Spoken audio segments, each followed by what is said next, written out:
মধ্যপ্রাচ্যের আকাশে যুদ্ধের ঘনঘটা, আগুনে উত্তপ্ত পরিস্থিতি, একের পর এক হুমকি আর পাল্টা হুমকিতে ক্রমেই জটিল হচ্ছে ভূ রাজনৈতিক সমীকরণ। ইসরায়েল এবং ইরানের মধ্যে চলমান সংঘাত এখন শুধু সীমান্তের লড়াইয়ে আটকে নেই, এটি ছড়িয়ে পড়ছে আন্তর্জাতিক কূটনীতি, অর্থনীতি এবং নিরাপত্তার বৃহত্তর অঙ্গনে। বিশ্বজুড়ে বাড়ছে উদ্বেগ, কারণ এই সংঘাত যে কোনো মুহূর্তে আরও বড় আকার নিতে পারে। এই পরিস্থিতিতেই ইরানের বিদেশমন্ত্রী সৈয়দ আব্বাস আরাকচির বক্তব্য নতুন করে উত্তেজনা বাড়িয়েছে। তিনি স্পষ্ট জানিয়েছেন, ইসরায়েলের বিরুদ্ধে সামরিক প্রতিক্রিয়ায় তেহরান এখনও পর্যন্ত সংযম দেখিয়েছে। তার কথায়, ইরান তাদের সামরিক সক্ষমতার মাত্র সামান্য অংশ ব্যবহার করেছে। আরাকচির এই বক্তব্য কার্যত এক সতর্কবার্তা। সংযম দেখানো হলেও প্রয়োজনে আরও কঠোর পদক্ষেপ নিতে প্রস্তুত ইরান। তিনি বলেন, ইসরায়েলের সাম্প্রতিক হামলার জবাবে ইরান সীমিত শক্তি প্রয়োগ করেছে। আন্তর্জাতিক মহলের পক্ষ থেকে পরিস্থিতি উত্তপ্ত না করার যে আহ্বান জানানো হয়েছিল, তার প্রতি সম্মান দেখিয়েছে তেহরান। তবে এই সংযম যে চিরস্থায়ী নয়, সেটাও স্পষ্ট করে দিয়েছে ইরানের বিদেশমন্ত্রী।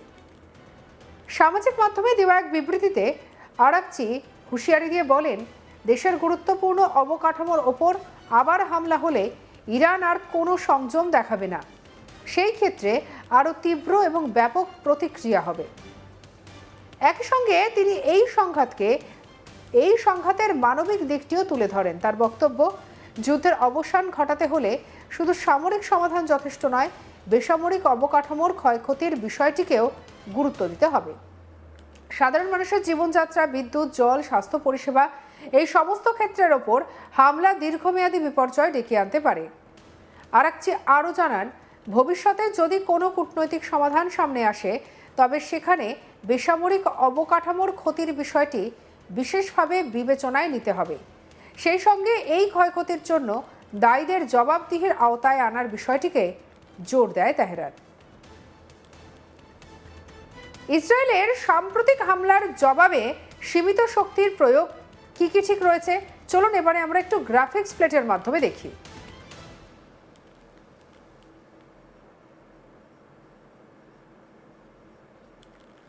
ইসরায়েলের সাম্প্রতিক হামলার জবাবে ইরান সীমিত শক্তি প্রয়োগ করেছে। দেশের গুরুত্বপূর্ণ অবকাঠামোর ওপর আবার হামলা হলে ইরান আর কোনো সংযম দেখাবে না। সেই ক্ষেত্রে আরও তীব্র এবং ব্যাপক প্রতিক্রিয়া হবে। যুদ্ধের অবসান ঘটাতে হলে শুধুমাত্র সামরিক সমাধান যথেষ্ট নয়, বেসামরিক অবকাঠামোর ক্ষয়ক্ষতির বিষয়টিকেও গুরুত্ব দিতে হবে।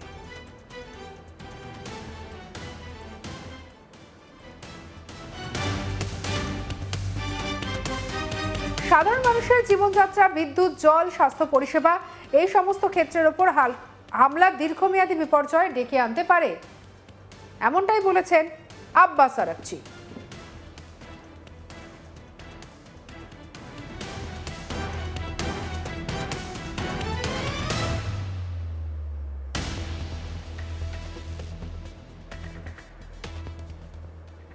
এদিকে সাম্প্রতিক এক সাক্ষাৎকারে ইরানের বিদেশমন্ত্রী স্পষ্টভাবে জানিয়ে দিয়েছেন, এই মুহূর্তে আমেরিকার সঙ্গে কোনো আলোচনা বা যুদ্ধবিরতির সম্ভাবনা নেই। তার দাবি, পরিস্থিতি এমন জায়গায় পৌঁছেছে যেখানে ইরানকে প্রতিরক্ষার জন্য সব রকম প্রস্তুতি রাখতে হচ্ছে। আরাকচির বক্তব্য অনুযায়ী সম্ভাব্য স্থল অভিযানের মতো পরিস্থিতির জন্য ইরান প্রস্তুত রয়েছে। এমনকি প্রয়োজনে আমেরিকার সেনার মোকাবিলা করতেও তারা সক্ষম বলে দাবি করেছেন তিনি। এই মন্তব্য আন্তর্জাতিক মহলে নতুন করে উদ্বেগ বাড়িয়েছে, কারণ এতে করে সংঘাতের পরিধি আরও বিস্তৃত হওয়ার আশঙ্কা তৈরি হয়েছে। দেশের শীর্ষ নেতৃত্ব যে জল্পনা তৈরি হয়েছে, সেই প্রসঙ্গে মুখ খোলেন ইরানের বিদেশমন্ত্রী। তিনি জানান, সাম্প্রতিক আমেরিকা ইসরায়েল হামলায় সর্বোচ্চ নেতা আলী খামেনেই এবং জাতীয় নিরাপত্তা বিষয়ে গুরুত্বপূর্ণ ব্যক্তিত্ব আলী লারিজানি সহ একাধিক শীর্ষ নেতার মৃত্যু হলেও দেশের রাজনৈতিক এবং সামরিক কাঠামো অটুট রয়েছে।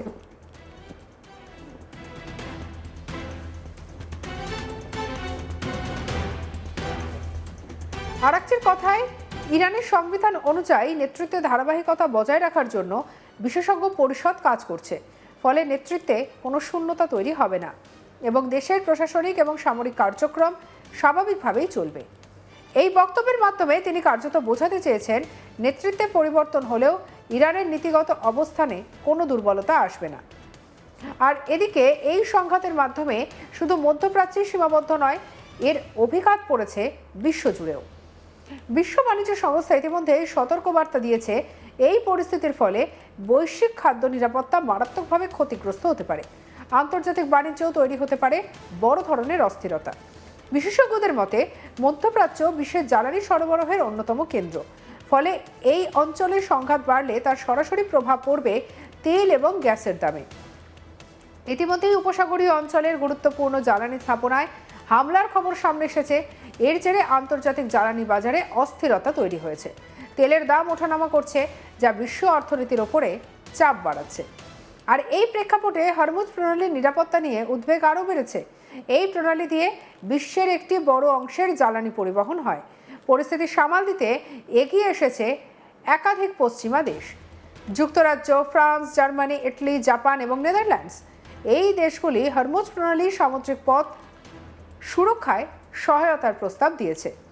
বিশ্লেষকদের মতে, এই পদক্ষেপ একদিকে যেমন জ্বালানি সরবরাহ স্বাভাবিক রাখার চেষ্টা, তেমনি অন্যদিকে সংঘাত যাতে আরও না বাড়ে সেই দিকেও নজর রাখা হচ্ছে।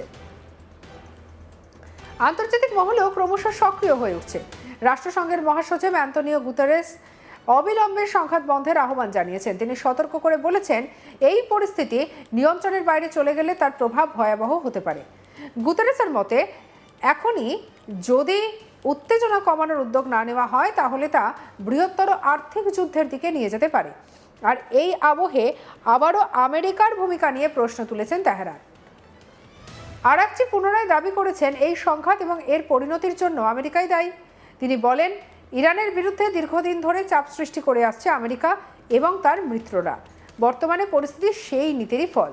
তবে একই সঙ্গে ইরান তাদের দীর্ঘদিনের অবস্থানও পুনর্ব্যক্ত করেছে। আরাকচির দাবি, ইরান পারমাণবিক অস্ত্র তৈরি করতে চায় না। যদিও তিনি এও উল্লেখ করেছেন, নতুন সর্বোচ্চ নেতার এ বিষয়ে অবস্থান এখনও পুনরায় স্পষ্ট নয়। ফলে ভবিষ্যতে ইরানের পারমাণবিক নীতি কোন দিকে যাবে তা নিয়ে আন্তর্জাতিক মহলে জল্পনা তৈরি হয়েছে। সব মিলিয়ে ইরানের বিদেশমন্ত্রীর বক্তব্যে স্পষ্ট, তেহরান এখন কড়া অবস্থান নিয়েছে। সংযম দেখালেও প্রয়োজনে কঠোর জবাব নিতে তারা প্রস্তুত। আর এই সংঘাত শুধু সামরিক নয়, এর সঙ্গে জড়িয়ে আছে মানবিক সংকট, অর্থনৈতিক অনিশ্চয়তা এবং বৈশ্বিক নিরাপত্তার বড় প্রশ্ন। এখন দেখার কূটনৈতিক পথে সমাধান খোঁজা যায় নাকি পরিস্থিতি আরও ভয়াবহ রূপ নেয়।